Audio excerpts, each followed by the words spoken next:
All right. Hello. We are getting started on our end of session wrap up. We've got quite the setup here out at the Carmel Clay Library in one of their sound rooms. And we're very happy to be here with you. So, are we going to get started? Is now the time?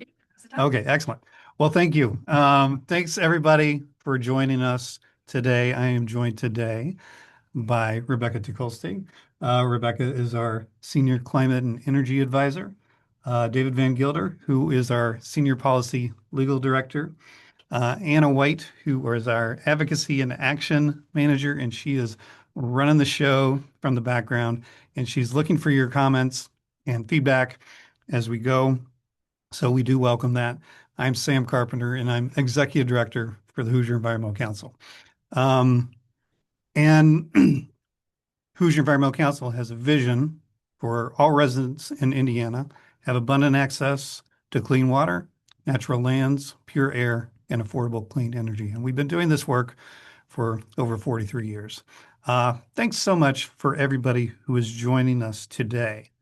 And interesting, in just the past 2 months alone, we have had so many people engage on issues like contacting their legislators, um, participating in an event or webinar like this, just figuring out how to connect on some of these important issues related to our environment and our communities.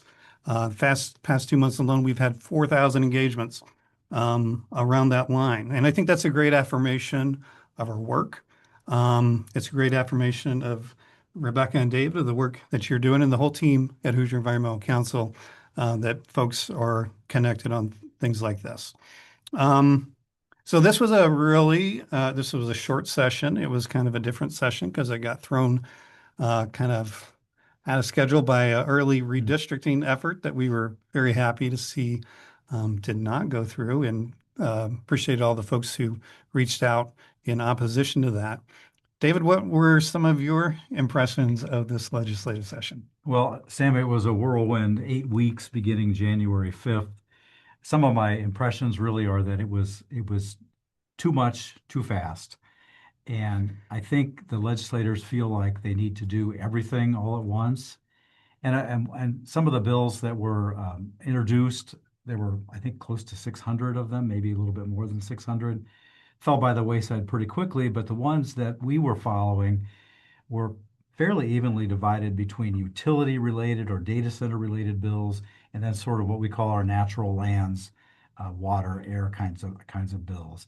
So what stood out to me, a couple things, is this was my third session, and it was the most bipartisan. And by that I mean we were able to engender, HEC was able to engender more bipartisan support and or opposition to bills. So that's one theme. Another was this manic feeling that we have to deregulate everything. That somehow we're overregulated. That somehow the protections that we put in place for our air, our land, and our water are burdensome to industry. So that was a theme. And then the third theme was coalition building. I think all three of us, but on behalf of HEC, but others really worked together for and against bills of important legislation. So I think the bipartisanship, the coalition building are two of the big themes that I came away with.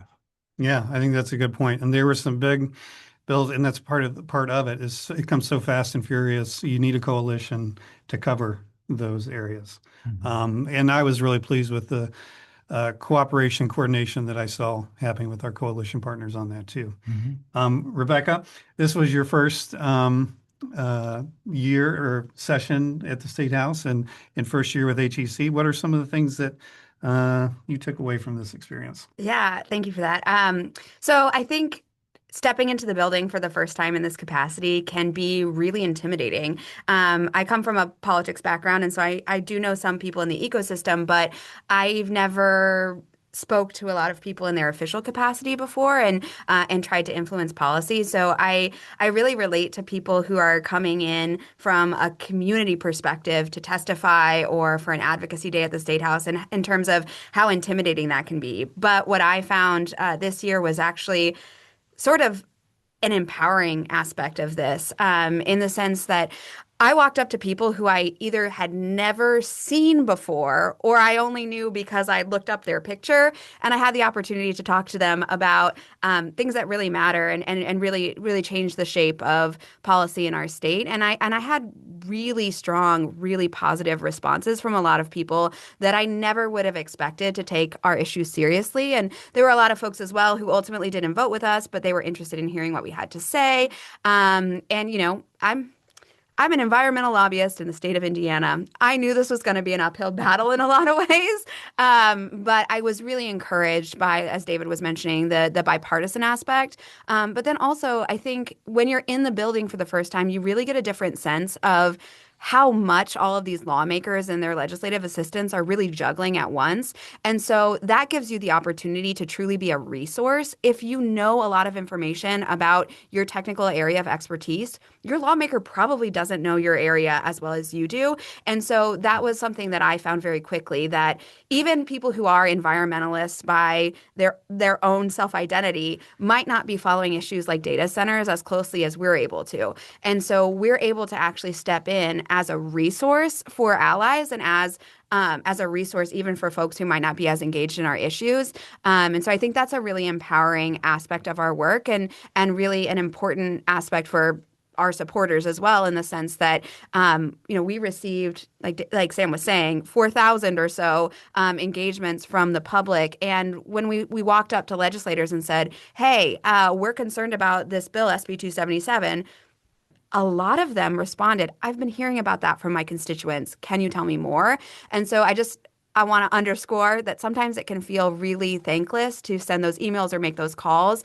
But from the perspective of being in the building, it really does make a difference. And if you drum up kind of that energy in the building about a particular bill, it gives the lawmaker an opportunity to pause. They're engaging on 100 different bills at a time. And so it gives them the opportunity to pause and say, this one matters. This one matters to my people. I need to stop and listen. And then we can come in and provide that expertise to help them make their final decision. Well, and Rebecca, this was her first time as a environmental lobbyist. But Rebecca did a wonderful job of getting out there, connecting, knew a lot of folks, and I'm sure is making a lot of new relationships as well that are going to be really valuable for this effort. We shared some stats in a recent email, and so this might be a repeat for some of you folks, but HEC supported 23 bills this session, testified in support of 10. 8 of 10 bills we testified in support of passed in both chambers. Equally important, 14 of the 23 bills HE supported this session, 61% earned some measure of bipartisan support, which David referenced before. HEC publicly opposed 10 bills and testified against 6 of them. 3 of the 6 were defeated. David, let's get to the big bad boy bill that we dealt with this legislative session, which was SB 277. Right. Tell us a bit about that and kind of what led up, and maybe a little bit of the lead up to us even learning about the bill.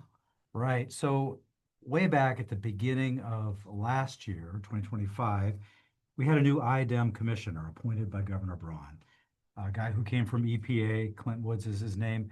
And the environmental community met with him at least twice in person and with open sort of hybrid session. And what we heard from the commissioner and his staff was, we're going to look at Title 13, which is the environmental statute, basically, and we're going to do some cleanup. It hasn't been looked at for a long time. We do some cleanup. And that's what we understood might happen with the IDEM agency bill at the beginning of this session. So that bill was titled SB 277. It was the agency bill, which means it's a priority for the governor and for the commissioner to get passed through both chambers. But when that bill dropped, on a late Thursday in the first week of the session. It was 176 pages long. It was full of not only cleanup kinds of things, but it was full of very, very particular statutory changes that would make protections that we all enjoy for our air, water, and land less viable. And so we hustled together with our allies, read it through, and that was Thursday night. Monday morning was the first hearing in the Environmental Affairs Committee on the Senate side. So that kind of set the pace for that bill, which was always moving fast. Go ahead. And David, when I heard that it was Monday morning, naively, I thought this was going to be a listening session only. They weren't going to vote on that first one. Yeah. No. But no. No, absolutely not. And it was a substantive hearing. HEC testified, a number of our allies testified. The minority members of the committee, that is the Democrats, basically said, "Hey, we didn't even know this was happening. Why didn't anybody come and talk to us?" So it started off on the wrong foot from the standpoint of somebody who wants to pass a bill, and it didn't get much better after that. So we worked really hard analyzing the bill legally and structurally, and whenever we got a chance, we testified, we shared knowledge with the legislators who wanted to know what the bill was about, and we raised our voices. We started an action right away on the Hoosier Environmental Council website and social media. We got a lot of traction and so much traction, in fact, this is only my third session, but we almost defeated that bill. We got within a chin hair of defeating that bill. And I feel very good about that just from that standpoint, but it is a bill that we're going to have to watch very closely and see what IDEM does with its the substance of it, and see how that possibly erodes protections for all of us in the state of Indiana. Right. The state has focused on the state legislature. Do we have a question? We have a question and we have a comment. Okay. Well, I'm gonna pause my comment because I want to hear the folks' comments and questions that are coming in. Sam, the first comment is that you're a little bit fuzzier, which I'm not hearing so much on my end, but speak into the microphone a little bit better. Yeah. Thank you for that. Yes. The second question we have is from Citizens Climate Lobby South Bend. Yeah. They said, I thought there was a bill to establish guardrails on data center development and operation. What happened to that bill?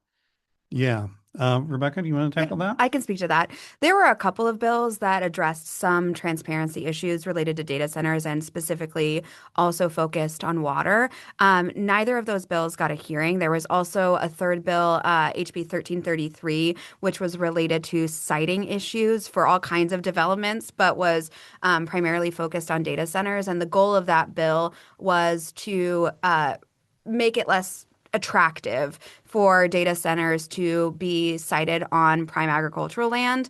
Ultimately, that bill also failed. Someone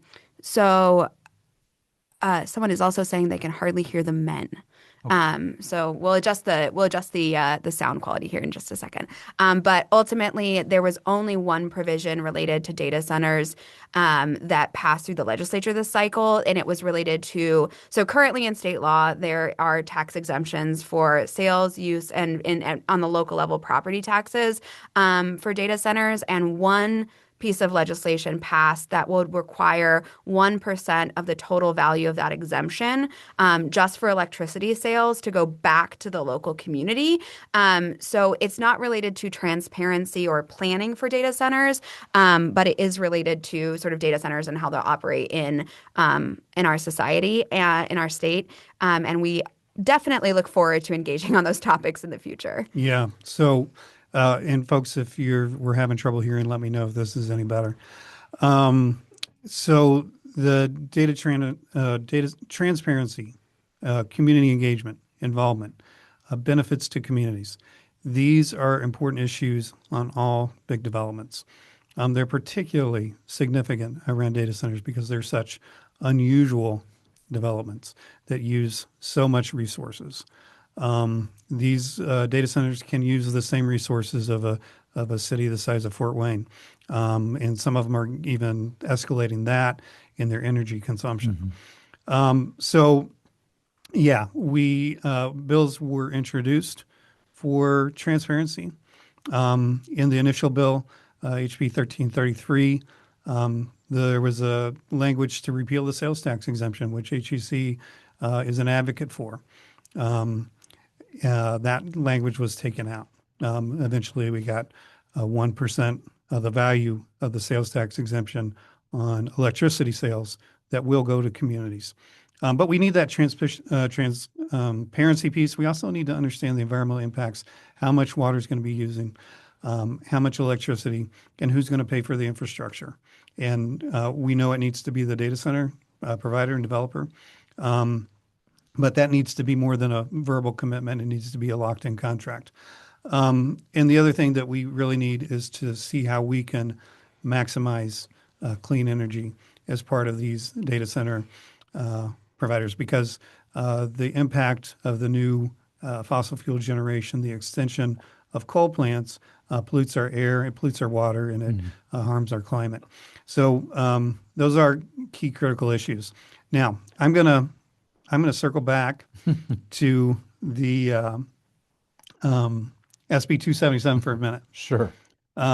because that was another, and there is even some transparency engagement pieces about that, because I think wasn't there one of the impacts is around public hearings? Are there Right. any sort of concerns with public hearings that we Sure, need to think about? there are a couple in there. One is the principal rulemaking board for the state of Indiana is the Environmental Rules Board, and changes that made in this particular bill eliminated the bipartisan nature of the Environmental Rules Board. It made it all subject to the governor's appointment, and he didn't have to uh, adhere to the current law, which is that the half and half had to be from different parties. He also took on himself in this particular new law that he could dismiss anybody on the Environmental Rules Board without cause. So it really is a consolidation of power there. And it also changed some of the rules regarding what can be appealed and what cannot be appealed, what decisions of IDEM can be appealed and what gets a public hearing. Under this new statute, IDEM only has to consider giving a public hearing in the place where the development is supposed to happen. So they could, in theory, have a virtual public hearing in Indianapolis for something happening in Evansville or Gary or Steuben County or Clark County. So those are reductions in the ability of citizens to be fully participating in important environmental decisions, and their consolidations of power. One other thing I'll mention about the consolidation of power is that there are a number of instances in this bill where formally required actions by IDEM are now discretionary. And instead of shall, now they're may, which also means may not. So I think one of the concerns that we've had all along is that there's so many important decisions that IDEM is making to protect us that now they don't have to make. They can make them the other way or Right. not at all. And I think that's an important point. These are things about protections. They're protections for our health, for our water, our air, our environment. Um, and the reason those protections are in place is because of, you know, conditions getting out of control, bad events happening. Like those protections are there for a reason. So it's important that we have those things in there. So when we think about deregulation, what we're also talking about is removing our protections. And while we're all on board for seeing how regulation can be smart, we don't want to roll back protections for the environment. Another priority bill this legislative session was HB 1002 around affordability. Rebecca, can you share a little bit about that and what that was about? Yeah, absolutely. So this bill sort of had three sections. The first section was related to protections for Hoosiers in the case of shutoffs. The second section was related to what's called performance-based rate making. Currently and historically, utilities have recuperated or they've made a profit basically, depending on how much they spend. they get that amount back plus a certain rate of return. And so they historically have had an incentive to spend more because they'll make more money. And so performance-based rate making as a concept is an effort to sort of decouple those incentives so that utilities are actually compensated based on the quality of the service they're providing. And so the second portion of this bill addressed sort of a limited scope of a performance-based rate making approach. And then the third section of the bill talked about some additional protections for Hoosiers who the third section is related to uh, low income assistance programs. So a lot of utilities already have a low income assistance program. This section of the bill would make it required. And then the last portion that I forgot to mention, which came at the top of the bill, was related to levelized billing. So folks may notice that in July, when it's really, really hot out, that they spend a lot more on their electricity bill. The levelized billing approach, it wouldn't reduce the overall cost of your electricity throughout 12 months, but it would make it easier for you to predict what you pay in July, what you pay in August, because it's an effort to make it you pay the average amount across a 12-month period. So this bill, in a lot of ways, is a step in the right direction. It does help utilities see incentives based on things that are better for customers. We do think that there's a lot more that can be done on this effort. The two performance-based metrics that were included in this bill, one is related to comparing the cost of Indiana's electric utility service to the national average, which is a great step. But it's limited in terms of what it can actually do to address affordability issues. And then the other one is related to how quickly a utility would be able to get your service restored in the case of a storm or another event. And again, a great effort, but the incentive structure is pretty small in terms of rate of return on those efforts. And then also, there's a lot more that can be done in terms of incentivizing reducing peak loads, incentivizing energy efficiency, and other things that would also serve to make electricity more affordable in the state, and then also help to reduce the emissions and pollution associated with electric service.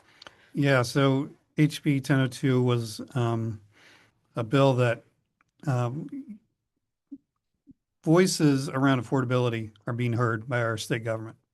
And clearly, they know that's a concern for Hoosiers. And this was a step toward addressing that. So we supported the issues around affordability for low-income Hoosiers, around the, moratorium on the heat cutoffs, on the cutoffs during high heat days. There's so much that can be more that can be done to get more productivity, more efficiency out of our current grid to actually lower energy prices. That's not where we are now. We see energy prices are going to continue to rise because currently the state is not taking those steps to really invest in those affordable clean energy options that are really needed to lower energy prices. And that's going to be a big priority for Hoosier Environmental Council, is how we can advance those more. Do we have another outstanding question? We do have another outstanding question, and you might want to repeat it because I'm not on a Yeah. microphone. So Pete Sabo asks, could you discuss the impact on SB 277 that a lack of real misinformation or canned talking points had over our representatives? I noticed that 7 Republicans voted against, including Michael Kreider, who has worked for DNR. Sure. So Can you repeat the question? yeah, the David? question basically was around some misinformation that's circulated about 277 and how that might have affected some legislative votes.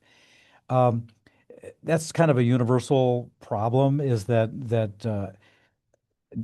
IDEM in this case had a theme, and their theme was, this is just a cleanup bill. This is really not going to affect the way we do our work. And that theme was carried into the State House physically by the commissioner and his staff. And but a lot of legislators were somewhat skeptical about that. And so they asked us, what is this? What's the real effect? So we took a lot of pains to give them very specific scenarios, and legal analysis. This is what will happen under the language that's being proposed here. And that was well received. But that's kind of the give and take of any sort of legislative process, is that the other side has a theme and we have a theme as well. So we tried to deal in facts and tried to deal in scenarios, and trying to combat the idea of other themes that were coming from the IDEM commissioner, for sure. And I think just to jump in here, this was a bill in particular where we really did see our coalition impact. David and I, as well as other coalition members, were able to speak with a number of lawmakers in the hallway, and I personally saw the impact of my own conversations. And so I think this bill in particular is an area where I was really encouraged. I feel a lot of times that it takes a lot of effort to move the needle on policy, and we really did hear a lot of positive feedback from lawmakers that normally don't align with us. A number of lawmakers that, to my knowledge, have never voted in favor of the environment, voted with us on this bill. And you saw bipartisan amendments being adopted into this bill. And even though the bill ultimately did pass, the final version of the bill was better because of the efforts that the Environmental Coalition was able to make. And it's still going to have some negative impacts on the protections in the state of Indiana. But the work we were able to truly see the impact of our work on this bill. Is your mic not working very well? So apparently we're having technical difficulties with my mic. So Rebecca and I are going to share for a little bit. So the thing that I want to say too about 277, it was held open on the floor because when they took the roll call on the final passage, they didn't have the votes. So they went around, the leadership held the vote open, went around and flipped 4 votes on the majority caucus to get it passed. That's how close it was. David. Yes. HEC has long emphasized natural lands, both their value for outdoor recreation, value for natural infrastructure. Did we make any progress on that in this legislative session? We did. Excruciatingly slow. But last year, we really tried to push the legislature to provide additional funding for Department of Natural Resources, for natural lands, just generally to both acquire and protect them, for state parks to do a better job of getting the backlog of maintenance current. We weren't able to get that funding. So what happened is, in the summer, there was a summer study committee that the Department of DNR participated in with Natural Resources and Environmental Affairs Committee. And they came up with some recommendations, one of which was to do some further study specifically about the value of natural lands, which would be state parks and nature preserves and others, related to health, public health. And that was SB 67 that got through the Senate and got over to the House. And unfortunately, it didn't pass. And there was a last-ditch effort by one of the senators to put it in the DNR bill. But we made some good progress. We made some bipartisan progress. We made it got a lot of traction. It almost got across the finish line. That's the kind of thing that would be helpful, because I think too often in the economic development world, the idea of this many billions of dollars invested in a data center captures people's attention without looking at what actually happens to Hoosiers in their health and in their mental well-being with regard to how they recreate. And that's what these bills are studying, and we hope to get that introduced and passed across the finish line next year. One other one I'll mention real quick is on the natural history or natural lands situation. There was a bill that would have artificially designated some portion of state forests to be logged and or preserved. And it was just a number, it was 10%. the top end and 10% at the young end, and it had no bearing in science. And we actively worked to defeat that bill, and it was defeated. So there's things that we want to promote, and there's things we want to be on guard for, and those are two examples. I see that as a theme. This idea that there are solutions available that are cost effective, that are nature based. There's solutions around energy that are not the standard kind of dogma that we hear of how we approach these problems. You know, one of the things that we know is our wetlands provide so much flood control, stormwater protection, aquifer recharge, water cleansing. We're investing billions of dollars in infrastructure to manage these things. There's alternative ways to deal with these things. And that's why I think the study committee is so important, so we can really start exploring some of these issues and different solutions. I understand we have another question. We do, and this question is from Ed Cummings. He says there are counties in the western side of central Indiana which have road signs opposed to farmers having solar panels. Which group is opposed to solar panels? I am interested in do-it-yourself solar installation. Is this something HEC wants to share information on and support? Do you want to do this one? Yeah, sure. Great question. The question is related to groups advocating for and against solar installations. So I'm not exactly sure where this individual is located in they said they're on the western side of the state, but without knowing more information about exactly where they are, I can't comment on who's putting up the road signs. But we do know that there are a number of groups across the state that are organizing both for and against solar installations, and this is an active conversation at the local level. And I want to distinguish here for just a second between what's happening at the local level on solar and data centers and wind versus what's happening at the state legislature. So right now, the framework that we're working with from a statewide perspective, from a state level, is that local jurisdictions have a lot of autonomy to make their own ordinances as it relates to solar, wind, data centers, et cetera.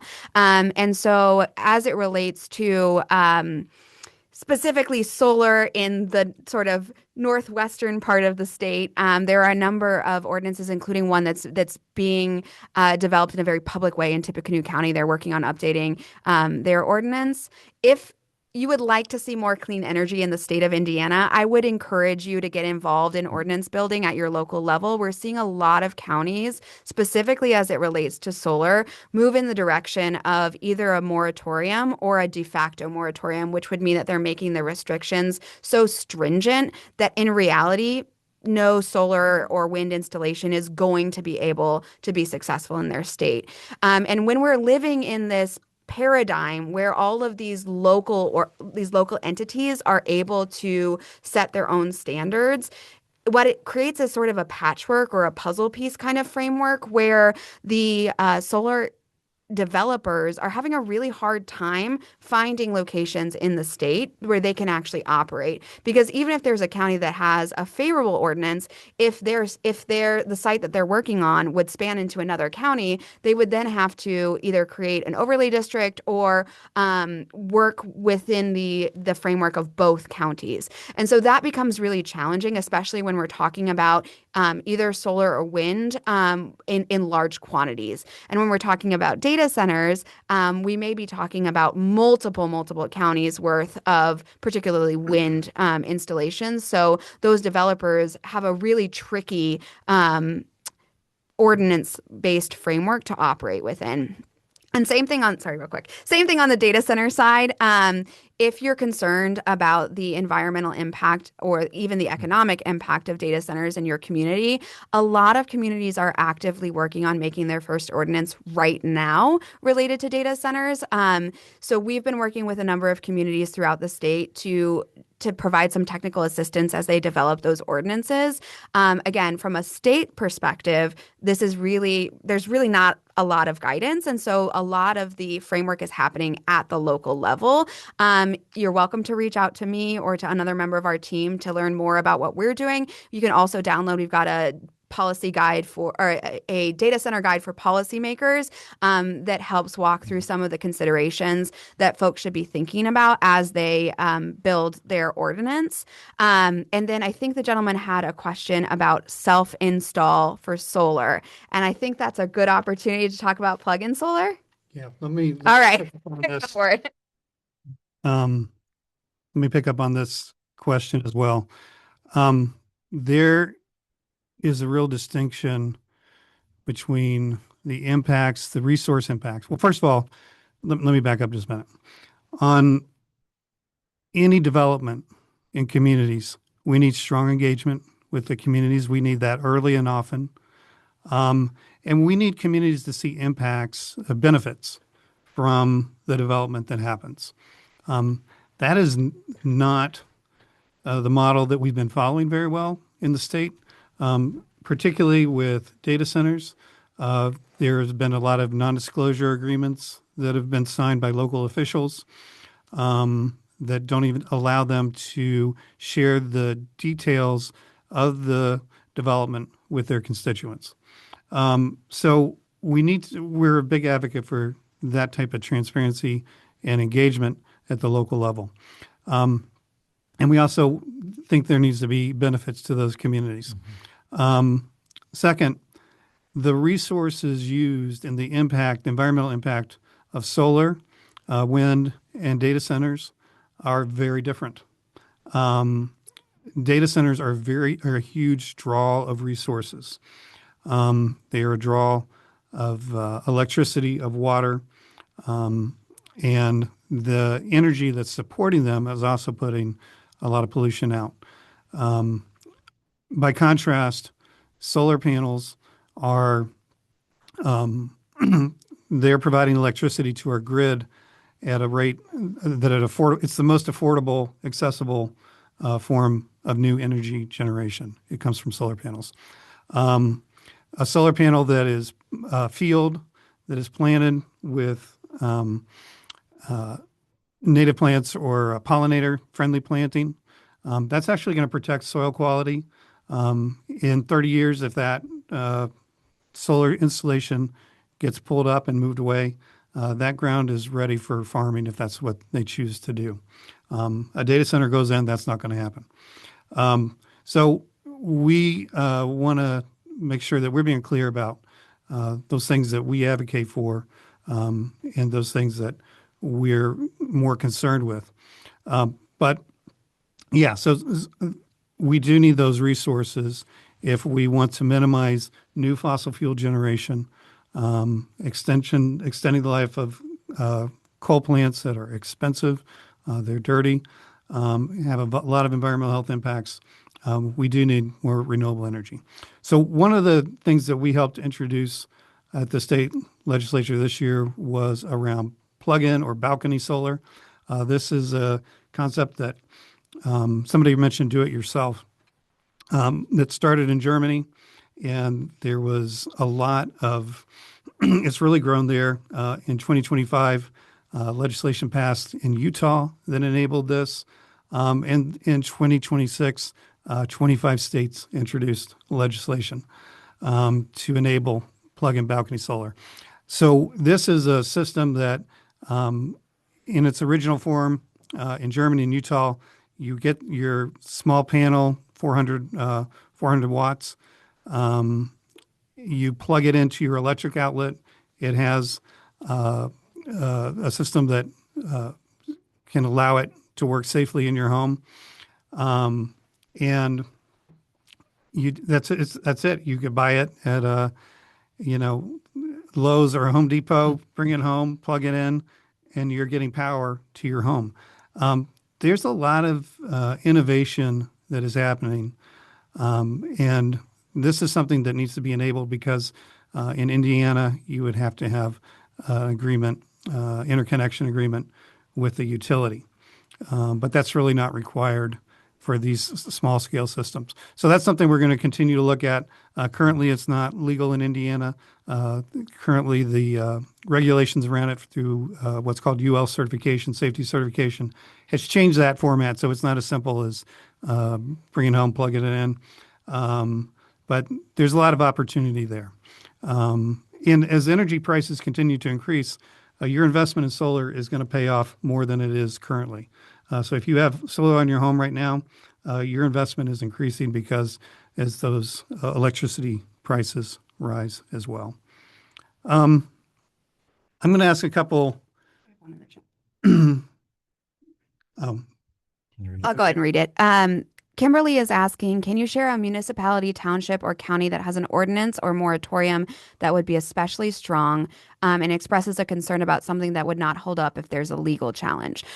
So Kimberly, this is a great question. Would be curious if you're mentioning this in regard to solar or data centers or both. And I'm happy to connect with you on this after this session because I may not be able to give a full perspective just off the cuff. I know Fulton County just passed a moratorium on data centers for the next 12 months, and there's a couple of others statewide.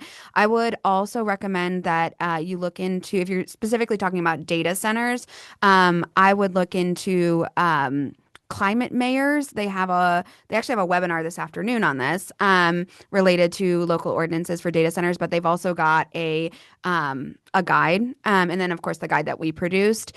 And then as if you were speaking on behalf of solar, I know that ERI has, I was going to say, Solar United Neighbors, and also ERI are working on a lot of resources related to local ordinances.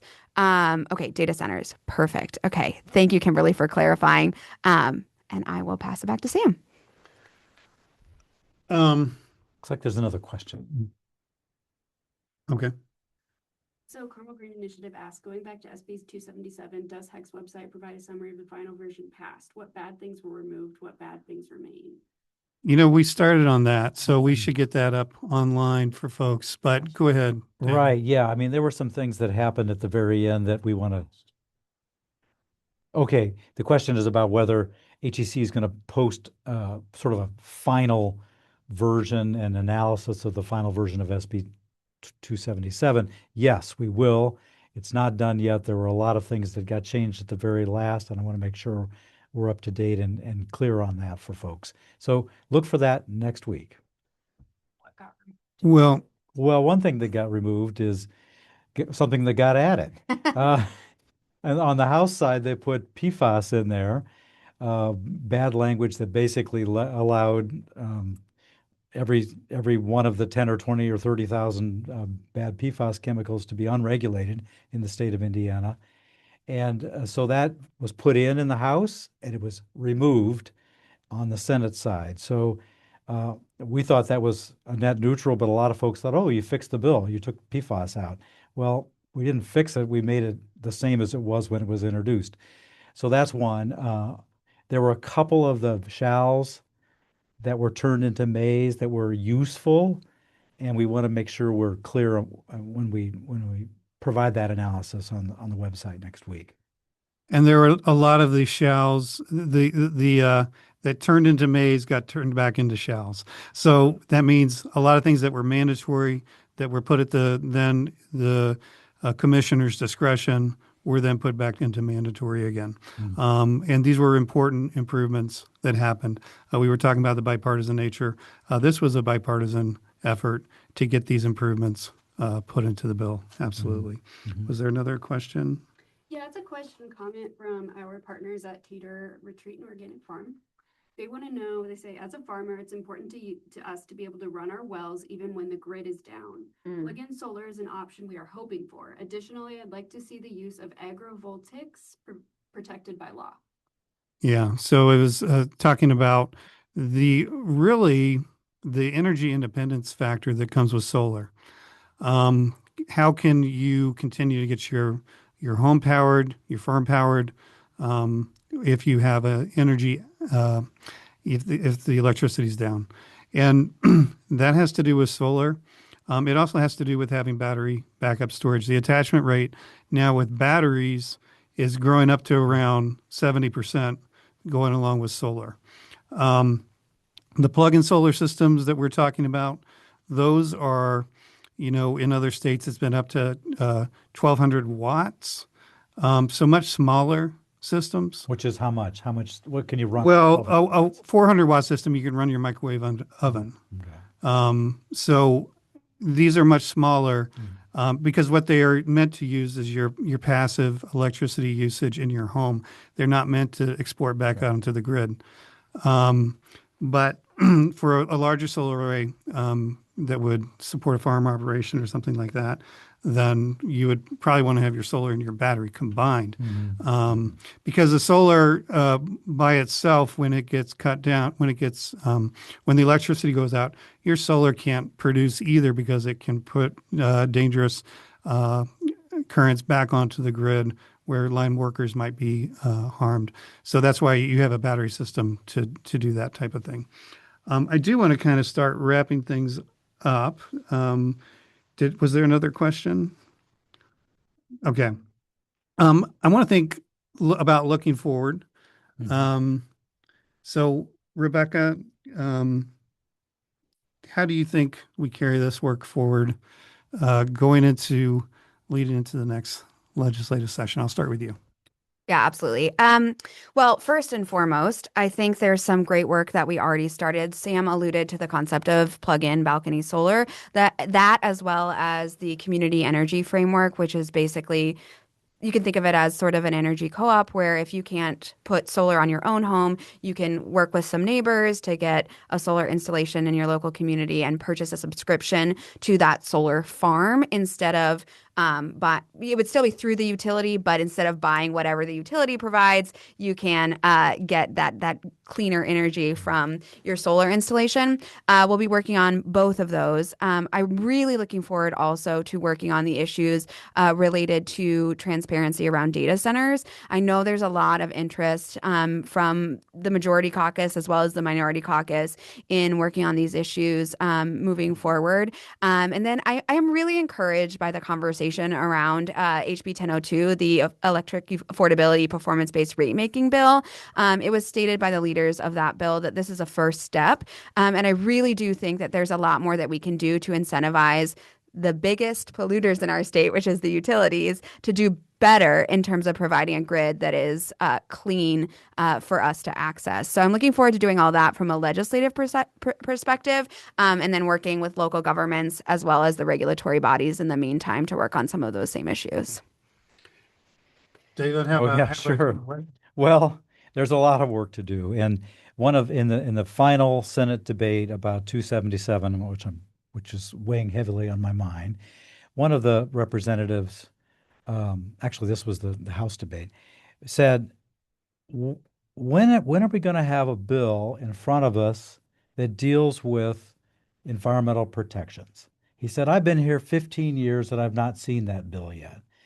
And I took that, frankly, as a personal challenge because I think what we need is not just one bill, but a number of bills that actually ask the legislators on a policy basis, what do we stand for in the state of Indiana? Do we stand solely for economic development and dollars and cents, or do we stand for something that makes Indiana a healthful place to live and a clean place to live? And right now, we're not there. And I think part of HEC's charge is to get there. That's what I'm going to be working on both sides of the aisle with our coalitions tirelessly between now and January of 2027. Yeah. And, Hoosier Environmental Council just went through this process of strategic planning. And one of our things that were some of the pieces of that, one is finding that focus, where we're going to focus our priorities and how are we going to be more proactive in moving things forward, just like you're talking about, David. Because there's so much to respond to. Data centers is a great example. 18 months ago, AI data centers was not the issue that it is right now.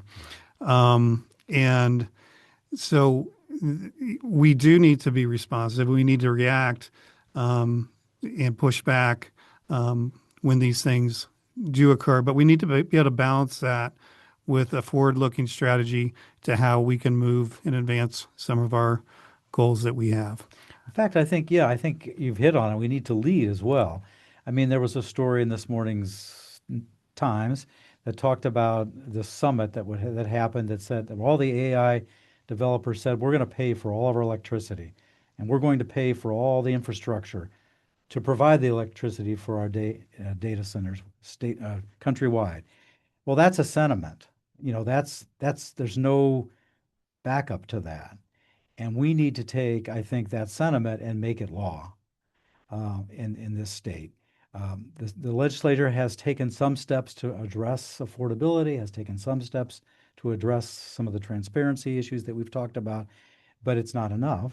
And we know that. And so we need to, frankly, hold feet to the fire on that score, I think. Yeah. Rebecca, any closing comments from you? So many. I think David's right. I think the issues related to data centers are fundamentally the most important that we're dealing with, both from an environmental perspective and from an affordability perspective.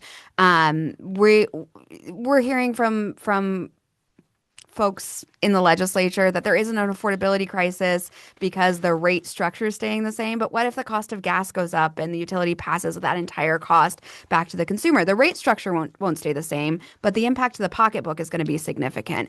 And so we're these issues from the perspective of quality of life, from the perspective of environmental impact, from the perspective, I'm going to say it on a webinar in Indiana, climate change, really matter. And so I really do look forward to working on these issues moving forward. Thank you. Thanks, David and Rebecca and Anna and the team at HEC that makes all this happen. And I really want to thank all of you for participating, engaging with us, and know that your voices are having an impact. The reason affordability and data centers is the focus that it is in our state is because of so many voices coming together and saying what we need. So I think with that, I'm going to pitch our March 25th webinar on how do we maximize clean energy related to data center to power data centers. What are the strategies? Because right now we don't really have good strategies in place. So what can we do to get more clean energy? So that's going to be March 25th at noon, I think, or 11 or something. But anyway, check out our emails, our website, and look for that. But thank you so much for being with us today. And with that, we'll call it a session. Thank you all. Thanks, Eric. Okay, how do we turn it off?